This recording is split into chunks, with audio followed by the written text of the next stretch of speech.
right, I'm going to show you how to make this cute as heck scalloped trim for any of your projects. Upholstery, lampshades, bed skirts, whatever you want to make scalloped. This is a super easy method, so let's get started. The first thing that you want to do is measure all the way around your piece. So what I'm going to do is I am going to just pin the end of my soft tape measure to the chair. Now, if your chair is completely stripped, you could maybe staple it there. And I got 90 for my circumference of my chair, or all the way around my chair. So with that, it made it easy for me because I can do 3-inch wide scallops. So let's go to the table and I'll show you how to do the scallops. And I'll show you afterwards if you don't have an easy number, an easily divisible number like I do. If your number comes out to some prime number that's not easily divisible, then I'll show you a little way you can kind of fudge the measurement a little bit. So stick around. All right, let's go to the table. One more thing before we go to the cutting table, and that is the length of my scallop. So my chair, I had 2.5 inches to reach the bottom of my chair. So I knew that I wanted the point of my scallop to be beyond that 2.5 inches. And I kind of guesstimated that I wanted the length of my scallop to be about 4 inches. And when you make your scallop a little bit shallower, it does make them easier to turn around. It just makes it a little bit easier if your scallop part is real shallow rather than it being a real deep smile. So anyway, I wanted my skirt to be about 4 inches, so I cut this piece 5 inches. So that part you'll have to just determine how long you want your scallop to be. It's possible you maybe only want this to be 3 inches if you're going to be attaching this to something really short, like a lampshade or something like that. You can make this whatever dimension you want, really. Y'all, I bought these chairs off of Facebook Marketplace. I think they were $40. They might have been $20, $10 a piece. I don't know, but they were nearly free. And I had this linen, I think I maybe had 4.5 or 5 yards. So I knew that I had to really conserve fabric, and that I was gonna have to use a contrasting welt because I didn't have enough. Anyways, the bottom line is I used up every single bit of fabric. This is all I've got left. This piece right here. All right, so starting with the scallops. This is the piece that I have for my scallops. And luckily, the way that I figured my fabric, I did manage to get this strip of fabric along the warp of the fabric, so I've got a long strip. And what I need is a 10-inch strip of fabric because I wanted my scallop, my finished scallop dimension to be 5 inches because we are going to self-line these scallops. So I want this to be a 5-inch folded piece. And now I've got 5.5 here, so I will cut that down. So I'm going to fold this whole thing in half, and what I'm going to do is, because it's so long, I don't want it to move around, I'm going to pin this.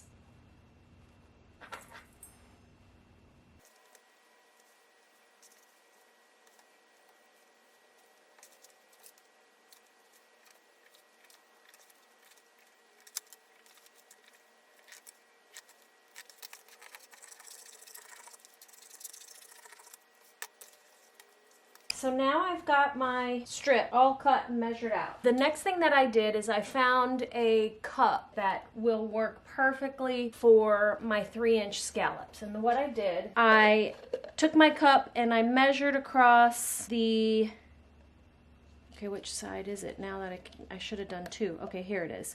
So, is it this one? It is this one.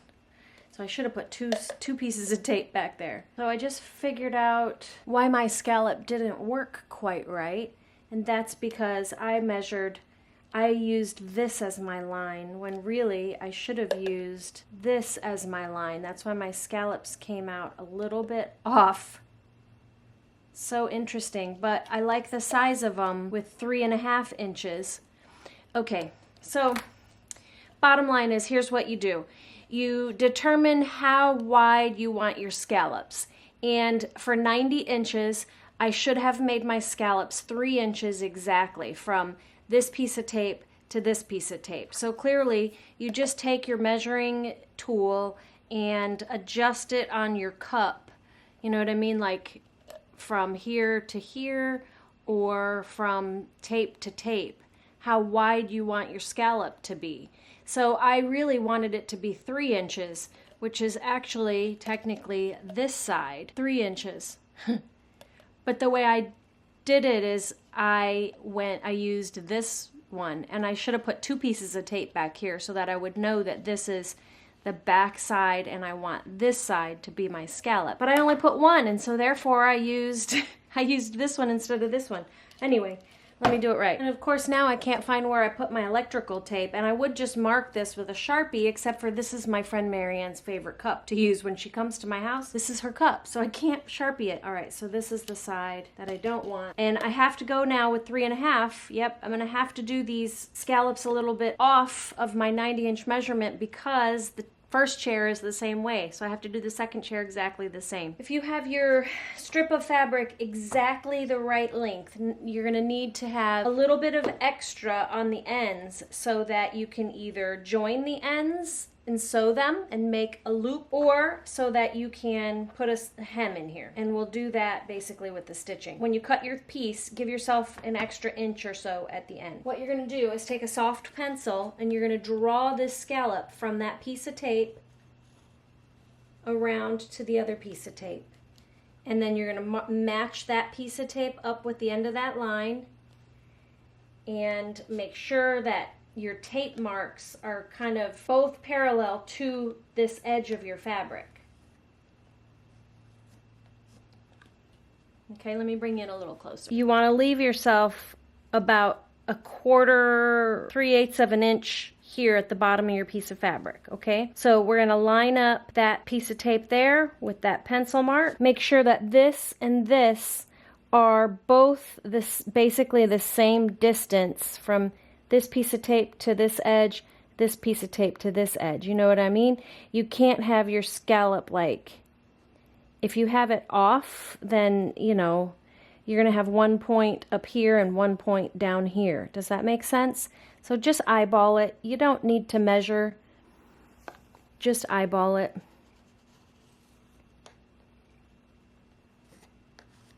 Okay. That piece of tape to that line. Make sure you leave the same amount of space there.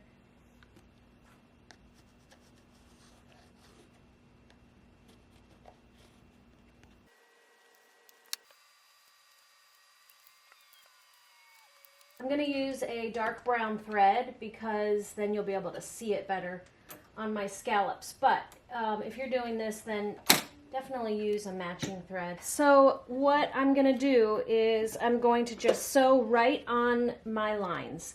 And in the corners, I'm going to back stitch. And I put it on a medium length stitch. I want to have this stitch line to be pretty strong because we're going to turn this around and there's going to be a good bit of pressure on that stitch line. So you don't want a real long stitch.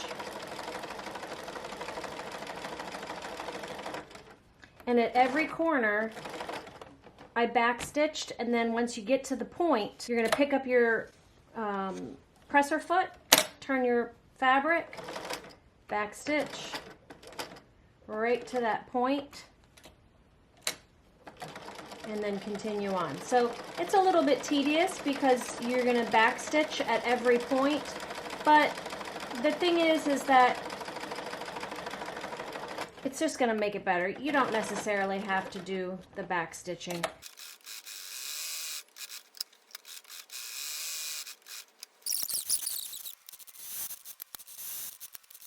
So I'm on my last scallop here, and I'll show you how I'm going to finish it.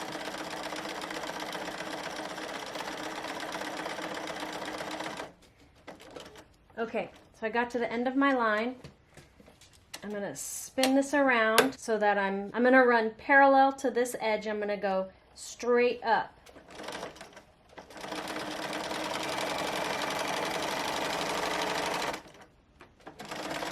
So there's my last scallop, and there's my line straight up. Now I can take all these pins out. So now you can see my stitch line, and it's important that you keep, it's not so important that your stitch line is right on your pencil mark, but it's important that your stitch line stays nice and smooth, sweeping stitch, not like, you know, you don't want any zigzagging up and down. So this one got a little bit off the line, but you just want it to be smooth. One other thing that you want to make sure that you do is at your point, you don't want to have any rogue stitches going up by itself. Like this point, you can see it's pretty perfect. The stitches are very together and perfect at that point.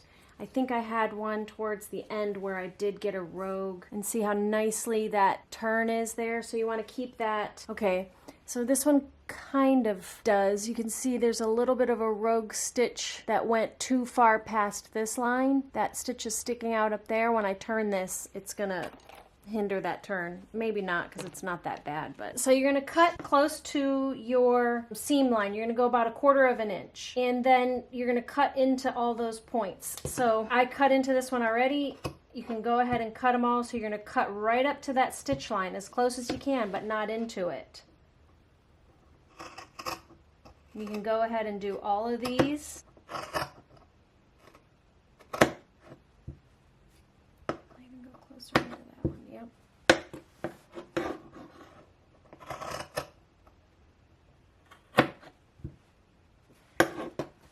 A nice sharp point on your scissors makes this way easier. If you don't have sharp scissors for this part, it's difficult. So just be careful you don't cut into your stitches. If you do cut into your stitches, then you can just go back to your machine and stitch a little bit above where you cut. Easy fix. And then we need to cut all this off. So what I like to do is just cut about 1/4 inch, like that.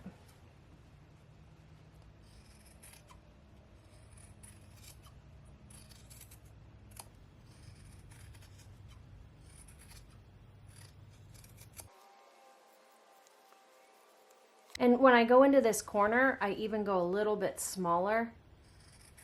And you can leave the top or the fat part of this a little bit wider than 1/4 inch and go narrower here, because when you turn the fabric around, you want to have less bulk in this center part there, because there's just not much space. Then after you get all of that cut, we've got to put in little relief cuts, because this is curved. So you can just do like this, which is just a relief snip, or you can actually cut a V-notch. You could do a V-notch like that, but the relief cuts are just a lot faster. Next step is to take this to the ironing board, and we are going to flip this around, push out all these pleats, and press this really well. And this is why it's important that your stitching is secure, because you're going to be pushing all of these seam lines out pretty hard. So I'll meet you at the ironing board. Get your iron nice and hot, and depending upon what type of fabric you're using, you can actually put your fingers inside of here in order to push those seams all out, and then grab it with your iron. If you're using a lightweight cotton, you may not be able to do that, but you want to definitely push your seams out as much as possible so that your scallops are nice and round and no points or corners. There she is. To show you what I did in the back here when I met up to my beginning, when I brought the last bit around, I actually just overlapped. Really, what should have happened here is this scallop here should have ended right here, and they should have just butted up together at the corner. Had I made my scallops the actual 3 inches like I had calculated, instead of accidentally using the cup wrong and making them 3.5 inches, had I made them 3 inches, these two corners would have just butted right up to each other. Perfect. I could have just done an invisible stitch and stitched them together perfectly. But because I made that miscalculation, what I did is I just put this end underneath here and stapled it, and I let this one hang on top like a kick pleat. So that's the way that I remedied it, and I don't think it looks bad. It just looks like a kick pleat to me. And what you could do if you wanted to make this a little bit simple for yourself, so you're not having to calculate this whole thing, is you could do each side as an individual section and actually make this a kick pleat. Like you could do this piece as one section, and then this piece as one section, and then put one single scallop underneath both of them like an actual kick pleat, because I think it looks super cute like this, and it does allow for this to hang a little bit looser, where when you have it come around the front like this all as one piece, it is a little bit tight around the chair, where if I had calculated the front as one section on its own and the side and had them butt join like this and then had another scallop underneath, essentially making a kick pleat out of your scallop, I think that would be actually a really nice way to do this. Next time I probably will do that so it's not a tight fit around here, although I do love the look of this. It's really cute.